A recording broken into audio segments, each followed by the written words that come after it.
It's brought to you by allaboutmkim.org, the MKIM's knowledge base. کرنا چاہتا ہوں کہ وہ جو صورتحال صبح سے خراب چلی آ رہی تھی کہ آپ دونوں پارٹیز کے درمیان صلح ہوگی، اب حالات ٹھیک ہو گئے، نارمل ہو گئے؟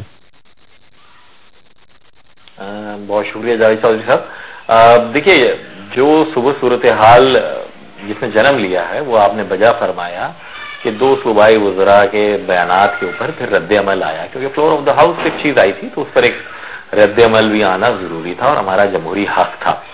فی الوقت صورتحال یہ ہے کہ قائد تحریک جناب الطاف حسین نے ہمارے صوبائی ارکان اسمبلی سے اور کچھ ایم این ایز بھی تھے اور کچھ سینیٹرز بھی تھے، ہم سے بات کی ہے اور ہمیں یاد دہانی کرائی ہے اسی اسپرٹ کی جس کے تحت ہم کولیشن میں آئے تھے کہ ہم نے شہری اور دیہی سندھ کی خلیج کو بانٹتے ہوئے جمہوری عمل کو آگے بڑھانا ہے، تسلسل رکھنا ہے، حکومت کو مضبوط کرنا ہے. یہ ہماری اسپرٹ تھی جس پر ایم کیو ایم آج بھی قائم ہے. اوکے، اس کا مطلب اختلافات ختم ہو گئے آپ کے؟ دیکھیے جی، اختلافات ہر جگہ ہوتے ہیں. جس طرح نبیل صاحب نے فرمایا، کولیشن کوئی بھی فطری یا غیر فطری نہیں ہوتا، اس کو چلانے کے لیے محنت کی ضرورت ہوتی ہے. بہت محنت طلب کام ہے، ایشوز جنم لیتے ہیں، ان ایشوز کو ریزالو کرنا چاہیے، لیکن گرم دماغ کے ساتھ کام چلتا نہیں ہے.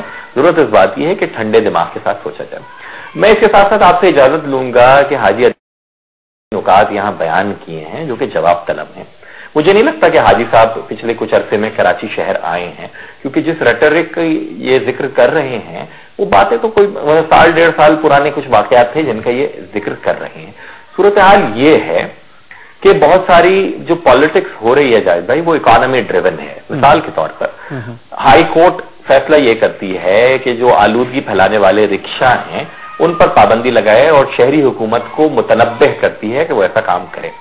اب جب اس پہ شہری حکومت کوئی کارروائی کرے تو اس کو پولیٹیسائز کر دیا جاتا ہے، شہر کو بند کرنے کے نام پہ اور جرگے بنا دیا. کون کر دیتا؟ شہری حکومت قیام عوامی نیشنل پارٹی صوبہ سندھ کے جو صدر ہیں شاہی سید صاحب، وہ ایک پشتون لویا جرگہ بناتے ہیں اور اس جرگے کی امبریلا میں وہ سارے کے سارے clerk, clergy, religious outfits کے لوگ، ہر طرح کے یونین ایوری ون وہ وہاں. لیکن اس میں دیکھیے فیصل صاحب، رکشہ چلانے والے تو غریب لوگ ہوتے ہیں، ظاہر ان کی روزی روٹی اگر آپ وہ بند کر دیں گے، 20 لاکھ رکشے بند کر دیں گے کراچی میں تو حالات تو خراب ہو جائیں گے، لوگ سیکھیں گے تو اسی.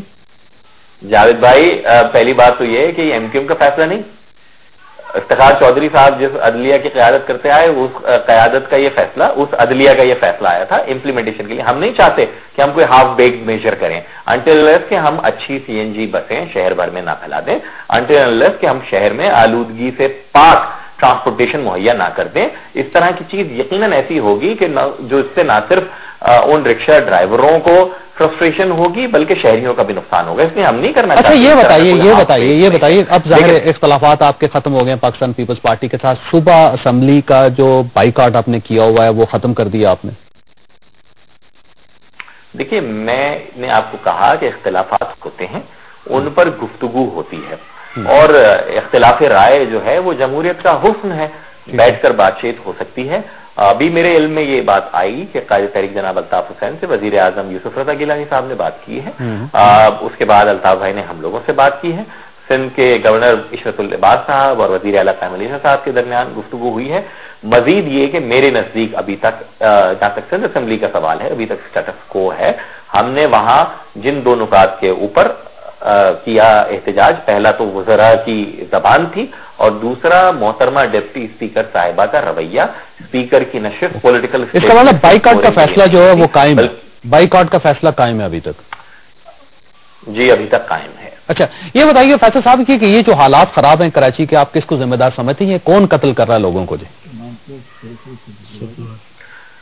کراچی، میں ابھی ایک رپورٹ دیکھ رہا تھا کہ دنیا کا سب سے زیادہ آبادی والا شہر جو ہے وہ ڈکلیئر ایک برطانوی ویب سائٹ نے کیا اور فارچونیٹلی مصطفیٰ کمال بھائی جن کے لیے آج بڑی ابیوزو لینگویج استعمال کی گئی، ان کو جو ہے جو ٹاپ میئرز ہیں ان میں شامل کیا گیا. آج میڈیا پہ یہ رپورٹ چلنا شروع ہوئی ہے.